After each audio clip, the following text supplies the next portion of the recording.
नमस्कार, हमारा नाम है समरीन और आपने देखना शुरू कर दिया है लाइव सिटीज। देखिए, शिक्षकों की ट्रांसफर पोस्टिंग पॉलिसी पर मुहर लग चुकी है, लेकिन बड़ी बात ये है कि ट्रांसफर पोस्टिंग पॉलिसी से शिक्षक काफी खुश नहीं है। शिक्षक काफी आक्रोशित हैं और आपको बता दें कि बीते दिन बिहार राज्य प्राथमिक शिक्षक संघ ने भी बड़ी मीटिंग की थी और इस मीटिंग में एक बार फिर से जिक्र हुआ है आंदोलन का। तो ऐसे में अब सवाल खड़ा होता है कि आखिर एक बार फिर से ये शिक्षक आंदोलन की बात क्यों कर रहे हैं और अब क्या हो गया है। तो इसको लेकर अभी अभी हमने भी बिहार राज्य प्राथमिक शिक्षक संघ के कार्यकारी अध्यक्ष मनोज कुमार से बातचीत की है। क्या कुछ बता रहे हैं मनोज कुमार जी, सबसे पहले आप उनको सुनिए। नमस्कार मनोज जी, समरीन बात कर रहे हैं लाइव सिटीज से। जी जी, आपको भी नमस्कार। जी, सबसे पहले तो हम आपसे जानना चाहेंगे कि खबर आ रही है कि बीते दिन आप लोगों ने एक बड़ी बैठक की है और उस बैठक के बाद सरकार को आंदोलन की चेतावनी भी दे दी है। अब क्या हो गया है? जी देखिए, 13 तारीख को बिहार राज्य प्राथमिक शिक्षक संघ के पदाधिकारियों की बैठक हुई है और उसमें जो ये हमारे शिक्षकों का सुबह का है ना, जो कि काम करने का मुख्य समय होता है, चेतना जी सत्र जी। आदि करने का, उस समय 1 घंटा से कम नहीं हाजिरी बनाने में ही लोग व्यस्त रहते हैं। वो जो पोर्टल है ई शिक्षा कोश वो काम नहीं करता है।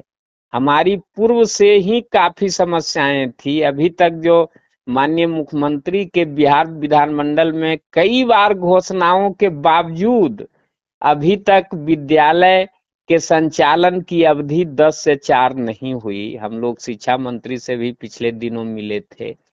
उसके बाद आपको एक नई समस्या आ गई, ये जो सरकार स्थानांतरण और पदस्थापन नीति लाई है। बताइए, आजादी के बाद से पहले भी था कि शिक्षक जो है सो गृह प्रखंड में नहीं रहेंगे, बाहर में रहते थे।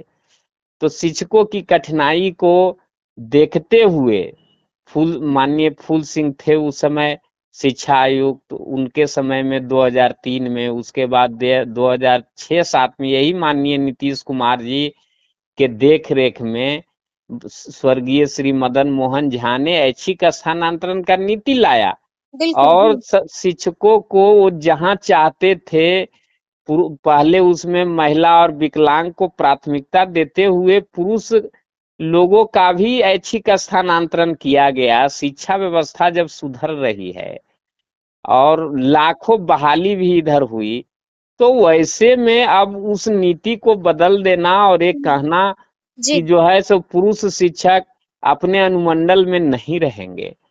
बताइए कितनी गलत बात है कि जिनके वृद्ध माता पिता हैं, बाल बच्चा पढ़ लिख रहा है, तो कहाँ जाएंगे।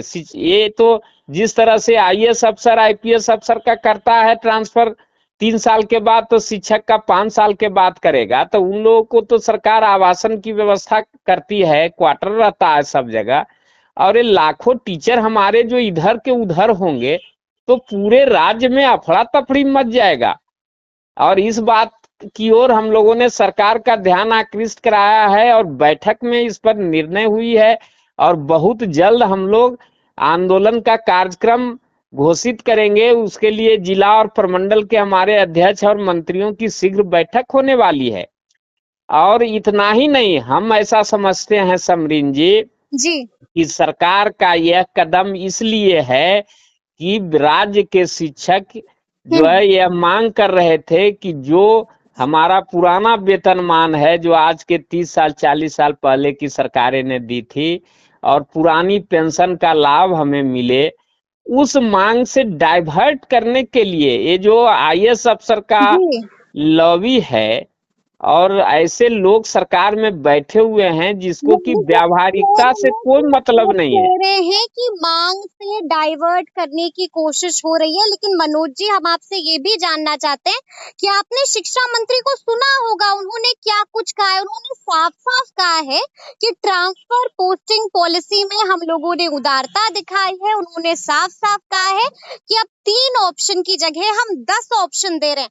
आप लोग नहीं मान रहे हैं। देखिए, माननीय शिक्षा मंत्री तो मंत्री जी विद्वान आदमी हैं, है ने, और वो संचिका को ठीक है, हम भी यदि उनके स्थान पर या कोई भी मंत्री होता तो हजारों संचिकाएं जाती है, वो कितना पढ़े होंगे। जो आईएएस अफसर या कि हम 3 ऑप्शन की जगह 10 ऑप्शन मांगे। हाँ, तो ऑप्शन की है, लेकिन उसमें समरीन जी यह माननीय मंत्री को देखना चाहिए कि जो ये बंधेज लगाया गया है सब दिन से था कि जो गंभीर रोग से ग्रसित हैं, विकलांग हैं, उनके लिए कोई बंधेज नहीं होता था। महिलाओं के लिए बंधेज है कि वो जिस नियोजन इकाई में हैं उस नियोजन इकाई में उनका नहीं पदस्थापन होगा, और उनके पति के जहाँ के हैं उस नियोजन इकाई में नहीं होगा, है ना, जहाँ वो कार जन्म लिए हैं उस नियोजन इकाई में नहीं होगा। आप समझिए कि पटना जिला है, एक उदाहरण आपको बताते हैं कि जो जिला परिषद का शिक्षक है पटना जिला का, तो उसका ट्रांसफर कहाँ होगा? वो तो पटना जिला परिषद यदि नगर निगम में ऐसे ही जगह फुल रहता है तो कहीं माने उसको बताइए कि पटना से बाहर ही न होगा अपना नियोजन इकाई, तो उसका पूरा जो है सो पटना जिला हो गया। डीडीसी उसके पदेन सदस्य या जो है पंचायती राज पदाधिकारी उसके पदेन सदस्य होते हैं। यानी कि आप ये कह रहे हैं कि ये जो पूरी की पूरी नीति है ये थोपी जाने वाली नीति है। थोपी जाने वाली नीति है, और जिन पदाधिकारियों ने मिलकर ये बनाया है, मैं पूरे जिम्मेवारी से उसको पढ़कर बिहार राज्य प्राथमिक शिक्षक संगठन की ओर से, जो हमारे अध्यक्ष जी और महासचिव जी की ओर से मैं कहता हूँ कि वो पदाधिकारी ने यह नहीं देखने का काम किया कि कितने नियोजन इकाई हैं और जो हम यह नीति बना रहे हैं इसका प्रभाव कहाँ कहाँ पड़ेगा। अच्छा, क्या आपको ऐसा भी लगता है कि इस नीति में पुरुष शिक्षकों के साथ नाइंसाफी हो रही है? देखिए, ये बात बिल्कुल सत्य है। उसमें दिया गया है कि पुरुष शिक्षक को एक तो है कि 5 साल के बाद सबका स्थानांतरण हो जाएगा, ये बिल्कुल गलत है। और उसमें है कि अनुमंडल से बाहर, अब बताइए कि अनुमंडल से बाहर में 8 जिला ऐसा है बिहार राज्य का जहाँ की एक ही अनुमंडल है, जैसे शिवहर है, बांका है, जमुई है, इस तरह के 8 जिले हैं। तो जिला से बाहर हो गया, तो वो तो समझिए जिला के बाहर हो गए ना। तो इसीलिए कह रहे हैं कि वो जो पदाधिकारियों की कमेटी थी, हालांकि उस कमेटी को हम लोगों ने संगठन की ओर से सुझाव भी दिया था, लेकिन सारे चीजों को नजरअंदाज करते हुए, और उनके देखिएगा आप जो नीति है उसी में लिखा हुआ है कि तार्किक ढंग से ये नीति बनाई गई है। अरे भाई, ये डेमोक्रेसी है, ये तर्क से नहीं चलता है, ये व्यावहारिकता से चलता है, सुविधा से चलता है। ये तर्क कोई नहीं है कि टीचर को इतना तंग करो कि वो परेशान होके शिक्षण का पेशा छोड़कर। लेकिन आपने मनोज जी ये भी सुना होगा कि शिक्षा मंत्री ने साफ साफ कह दिया है कि अगर आपको कोई आपत्ति है तो आप आपत्ति बताएं, हम लोग विचार करने को तैयार हैं। देखिए, इसके लिए हम धन्यवाद देते हैं माननीय शिक्षा मंत्री के, बहुत सुलझे हुए इंसान हैं, उनसे बातचीत भी किए हैं, वो समस्या का समाधान भी करना चाहते हैं जी, लेकिन हो नहीं पा रहा। अब नहीं पा रहा है। हाँ, अब से जानना चाहते हैं कि कहाँ पर आपको लगता है कि सुधार की गुंजाइश है, किन किन बातों को हटाना चाहिए और किन किन बातों को लागू करना चाहिए? देखिए, सुधार का सबसे पहला तो जो हम लोग का ऐच्छिक स्थानांतरण था वो रहना चाहिए। जो टीचर स्थानांतरण चाहते हैं, पुराने ये जो टीचर हैं जो स्थानांतरण चाहते हैं उन्हीं का स्थानांतरण हो। और जैसे विकल्प था, विकल्प 3 नहीं 10 हो, उससे कोई मतलब नहीं, हमको 3 ही देना, हम 3 ही देंगे, है ना, वो कोई इशू नहीं है, है ना। ठीक इशू है। मेन, हालांकि हम लोगों ने ये जो पूरे स्टेट में दिया 10, उसके अथी में हमारे संगठन से लिखा के गया है कि इतना विकल्प का आप क्या जो है सो अथी तमाशा किए हुए हैं। हम्म। लेकिन मेन है कि जो ऐच्छिक है वही होनी चाहिए। ठीक है। दूसरी बात उसमें ये होनी चाहिए कि ये 5 साल में है कि सबका हम कर देंगे, तो इस कंडिका को तो तत्काल विलोपित करना चाहिए। इससे तो पूरा शिक्षा व्यवस्था जो है सो बर्बाद हो जाएगा कि शिक्षा सारे लोग, व्यवस्था बर्बाद हो जाएगी इससे। पूरा शिक्षा का स्ट्रक्चर जो है तहस नहस हो जाएगा। आप सोचिए जो जी। नियमित शिक्षक है, एग्जाम्पल के तौर पर बताते हैं, सभी कोटि के शिक्षकों पर लागू होता है, जिनकी उम्र 54 साल 55 साल की हो गई, और उनको जो है सो आप ट्रांसफर, ऐसी क्या मतलब है? जब टीचर स्कूल में पढ़ा रहा है उसको दूसरे चीज से क्या मतलब है? वो कोनो वीडियो सीओ तो है नहीं कि भाई जी। 3 साल में जो है सो एक कर दीजिए। एक जगह रहते हैं तो वहां पर वो प्रभावित करने लगते हैं। अरे ठीक है। वो तो बच्चे के पठन पाठन का काम करते हैं, और यदि उन पर पूर्व में भी जैसे था कि यदि कोई हम्म। कार्रवाई वगैरह होती है कुछ अनुशासनिक, तभी उनका ट्रांसफर करिए। और आप कर दिए कि 5 साल पर सबका, तो उस कंडिका को सरकार ठीक है। तुरंत विलोपित करे। और जी। ऐच्छिक स्थानांतरण में यह ध्यान रखे कि महिला विकलांग और जो जी। गंभीर रोग से ग्रसित लोग हैं, हाँ। उनमें कोई बंधेज नहीं रहना चाहिए। हाँ। और पुरुष के स्थानांतरण में जी। ये आपको अनुमंडल वाला जो शर्त है, इसको खत्म करना चाहिए। और उसमें और भी जो गड़बड़ी कई तरह का, जैसे इन लोगों ने ये जो कर दिया, सक्षमता परीक्षा उत्तीर्ण लोग हैं, और उसमें जिला के आवंटन में भी ये है, गड़बड़ी है, तो वो सब, और पदस्थापन उनका होना है, तो वो सब में भी सरकार सुधार करके, और इसके लिए सबसे सही तरीका है, आपके चैनल जी। के माध्यम जी। से मैं सरकार के लोगों को, जनता को भी बताना चाहता हूं कि सबसे सही तरीका है कि आप शिक्षक प्रतिनिधि से वार्ता करिए। जैसे मेरा संगठन बिहार राज्य प्राथमिक शिक्षक जी। संगठन सरकार से मान्यता प्राप्त संगठन है, हम्म। तो आप यानी कि आप संगठन के मीटिंग प्रतिनिधियों बुलाइए। प्रतिनिधियों से जी। वार्ता करिए, उनसे फीडबैक लीजिए। आप जो घूम के, एक अफसर थे वो घूम के लेते थे फीडबैक, अरे घूम के जो फीडबैक ले, घूमिए भी, घूमने में कोई रोक थोड़े ही है, हम्म। लेकिन आप जितना ठीक है। 2 4 साल 2 साल में घूम के ठीक है, आप फीडबैक बैठक लीजिएगा। बुलाइए। ठीक है, हम आपसे ये भी हाँ, जानना चाहते हैं कि ई शिक्षा कोष पोर्टल को लेकर भी आप लोग काफी आक्रोशित हैं, काफी गुस्से में। उसको लेकर के क्या कुछ आपत्ति है आप लोगों की? देखिए वो पोर्टल गलत है, वो कई जगह पर पूर्व पोर्टल में ही लागू। गलत है। पोर्टल ही हाँ, गलत है। मतलब पोर्टल ही कि गलत रूल है। रेगुलेशन से चीजें हो रही हैं तो वो चीजें ही गलत है। रूल रेगुलेशन फॉलो नहीं होना चाहिए। नहीं नहीं नहीं, वो रूल रेगुलेशन की बात नहीं। अब बताइए ना कि स्कूल में है टीचर, स्कूल में टीचर अब बताता है कि जो है सो 5 किलोमीटर बाहर है ने, और उसमें कई तरह की कठिनाइयां, उसमें 1 घंटा बनाने में लग जाता है, कभी जो है सो हम्म। आउट होता ही नहीं है। ठीक है। और सबसे बड़ी बात है कि जो स्कूल का हेडमास्टर है, मान लीजिए, जी। एक तो सरकार मोबाइल वगैरह दी नहीं, ने टैब दी, ने मोबाइल दी, ने कंप्यूटर दी, अपना एक मोबाइल से करता है। तो आपका बताते हैं एग्जाम्पल भी कि सैमसंग, मैं अपना भी बताता हूँ, सैमसंग का मोबाइल है, तो उसमें 2 ई शिक्षा कोष ऐप लोड नहीं होता है।